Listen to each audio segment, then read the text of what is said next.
Well, I want to talk a little bit about all this sexual harassment stuff that's sweeping the nation in media and in government. There seems like such a rush to judge. And, you know, I don't want to get into specifics on any one case. Well, actually, I will. I'll talk about the Al Franken case. You know, there were the accusations made. His colleagues called for him to resign, Kirsten Gillibrand and the rest. And now guys like Joe Manchin and Patrick Leahy say, well, maybe that was a little too harsh. Maybe we all jumped to the conclusion too soon. Do you think Al Franken will actually resign? I don't know what Al Franken's going to do, Senator Al Franken, but I'll tell you this, as we started this conversation, I said that, you know, in my early days, I was a lawyer, a practicing lawyer. I did criminal defense work. And I will tell you that no two cases is alike. No two cases in sexual harassment. There's sexual assault and rape, there's sexual harassment, and there's very boorish conduct and statements. I mean, there's a whole sort of range of conduct. And I don't think we can look at each one alone. And I don't think we can look at all of them and sort of lump them together.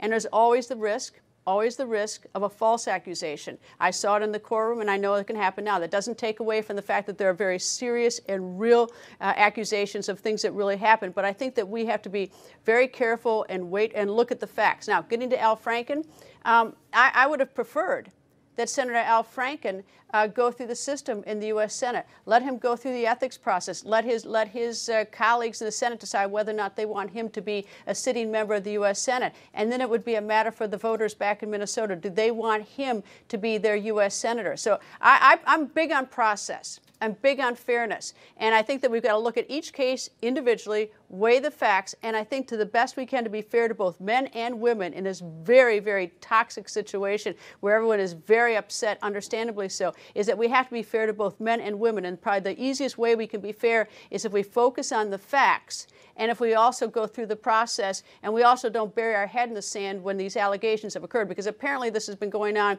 for a lot of women and people just put their heads in the sand and ignored it. I did see Rupert Murdoch last week.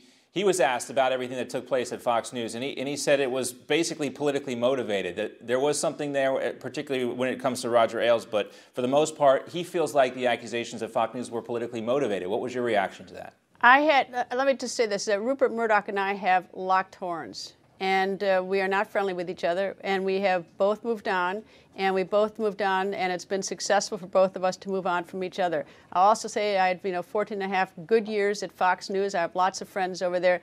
I think that probably my guess is, as a lawyer, is that the lawyers who work around Rupert Murdoch are wishing that they could have a do-over, because I think what he said probably was a huge business mistake. And if that's the way he looks at it, maybe he ought to go to some of the classes that he wants everyone else to go to.